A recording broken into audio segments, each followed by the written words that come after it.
you that this is what I say to people who I love, the most. And then there's I look at them, they look at me, they give me that daddy look, and I'm like, everything's going to be all right. Yeah. It's time to just rip the Band-Aid off right away. Rip it. You guys do it every year at this stadium is where we once upon a time saw a pick six of note, and we sent one of our Hall of Fame reporters to James Harrison to find a backstory. Okay, I know that you're becoming an actor. We thought I could have one kind of fun thing. Have you ever done your own play-by-play for it? Let me see the play. All right, so here we go. Warner drives back. He throws the ball. It's picked by Harrison, but Townsend's trying to take the ball. Harrison tells Townsend, get the hell out of here. Go block somebody. Keeser tells Timmons, we got to go back and block for slow ass before they catch you. Woodley blocks Hightower. Harrison jumps over. Ryan Clark says it didn't run this far for nothing. He throws a block in the dirt on Gandy. Fitzgerald swipes. Rolls to the end zone. Touchdown Steelers. We have just witnessed the greatest play in Super Bowl history performed by the 2008 Pittsburgh Steelers defense while Harrison is still laid out on his back, gasping for air like a beast whale. Eat your heart out, Al Michaels. That's a great call, too. There it is. It's off. It's off. I'm good. I'm ready to go. The Band-Aid's off? It's off. Very good. But it hurts. It hurts. Again today. It hurts. Could you imagine if that was the actual call? And by the way, that was the last call. That Super Bowl was the last call in the Hall of Fame career of John Madden as well. It was a Madden and Michaels Super Bowl called on NBC. It's a Nance and Romo Super Bowl on CBS with kickoff coming in about 9 hours from now. And we're going to take you pretty much to kickoff right here over 8.5 hours. And time to kick things off with Super Bowl memories. And Kurt, let's start. Let's cleanse the palate and turn to you, a champion of the Super Bowl and a Hall of Famer. Your Super Bowl memory. But I tell you what, when I think of Super Bowls, I think of my Super Bowls. What I think about is GCP, game-changing plays, or maybe as Michael said at the beginning of the playoffs, game-changing moments. That's what these games are all about. For me, I think of a touchdown pass to take a lead in a Super Bowl and then a tackle on a 1-yard line. I think of a touchdown pass in the last 2 minutes of a game and then a field goal that ends the game on a walk-off. And I think of an interception and then a touchdown and then a subsequent touchdown. Game-changing plays are what define the Super Bowl. And, Michael, you talked about at the beginning of the playoffs. Playoffs are about moments, but Super Bowls are about bigger moments. These are about moments that decide champions. These are about moments that determine history. And these are about moments that define legacy. And for me, guys, first of all, this game, we have one team that's going back-to-back, trying to do a back-to-back, and Kurt, we both attempted that. And then we have the other team. Basically, a lot of guys are here for the first time, and Mike Evans and we talk about that later because I do sit down with Mike Evans. But my first thought goes first to my first Super Bowl.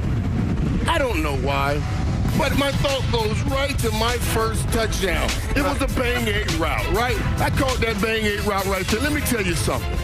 Right here, when I went across the end zone, all I could think about was, now, there you go.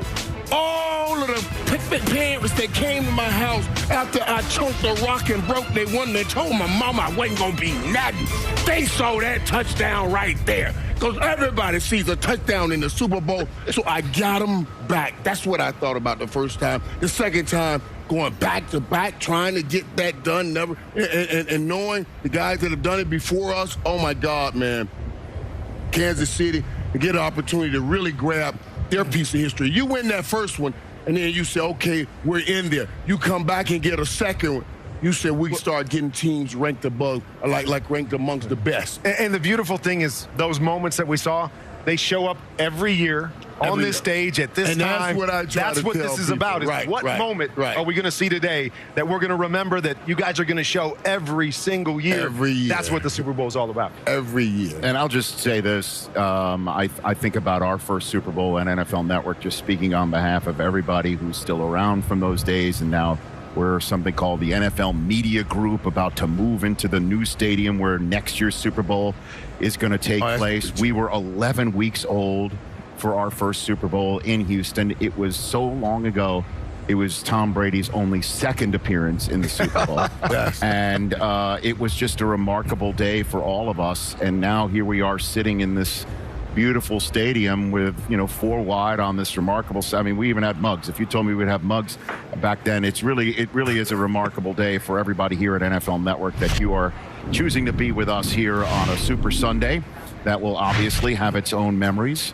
But now they are just storylines, Steve, and you're, as always, first up on that front. Well, there are so many storylines, Rich, in a game like this. But the one that I'd like to point out is, hey, we need to get ready for an offensive coaching clinic because you got a couple of great offensive minds in this game. Bruce Arians, of course, and Andy Reid. And with 2 weeks to prepare to be creative, look out. One of them, Andy, is trying to be the winner in back-to-back Super Bowls. That doesn't happen very often. And the other, Bruce, is trying to be the oldest head coach ever to win a Super Bowl. So what we're talking about, hey, defenses that blitz all the time. Tape your ankles, everybody, because this is going to be one for the ages. It's going to be an offensive juggernaut kind of game. And that's a great subplot, Coach. But let's be honest. The storyline in this game is QB1 against QB1. And don't sit back and tell me, well, the quarterbacks don't play against each other or wins and losses aren't quarterback stats. I don't want to hear it today. This is about the GOAT against the kid, the greatest of all time against the next great one. The guy that we said a couple years ago, it will never be matched again.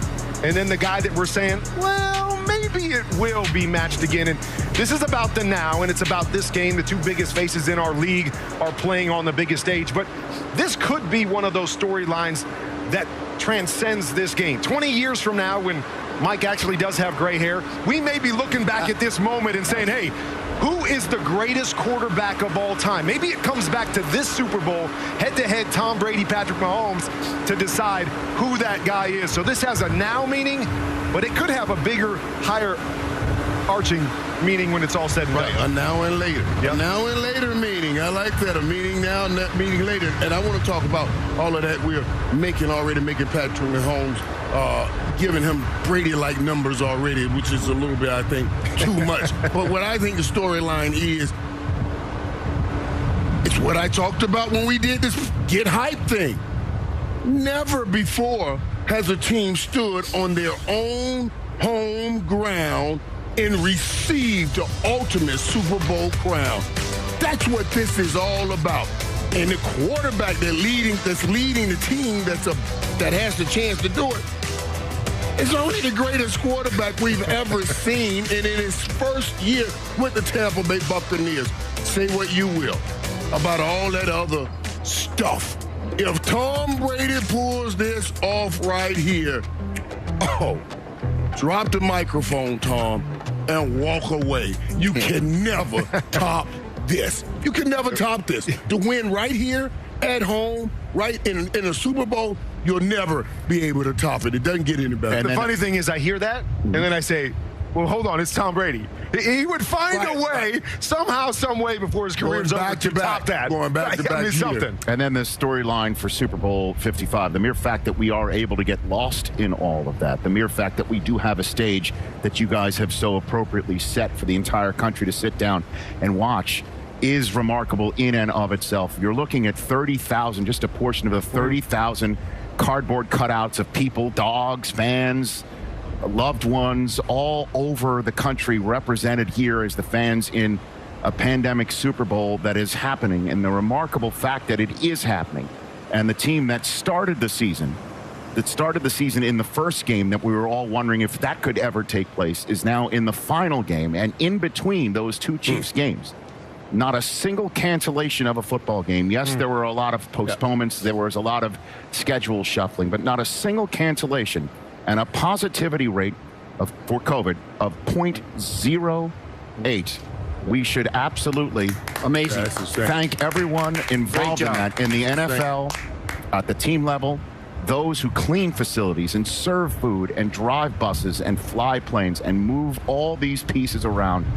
All of us here say thank you. To me, that is the storyline of Super Bowl 55, outside clearly of all of the football storylines. Now then, let's get to the teams. Let's get to the teams, the Chiefs and the Bucs. We've got some of our favorites out there today. Kim Jones is out there at the Bucs Hotel. Good Super Sunday morning to you, Kim.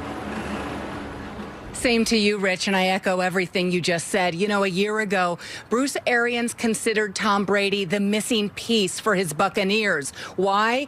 Arians said what we lacked was the belief that we were good enough. Consider that box checked. Now to Jeff Chadia, who's at the Chiefs Hotel.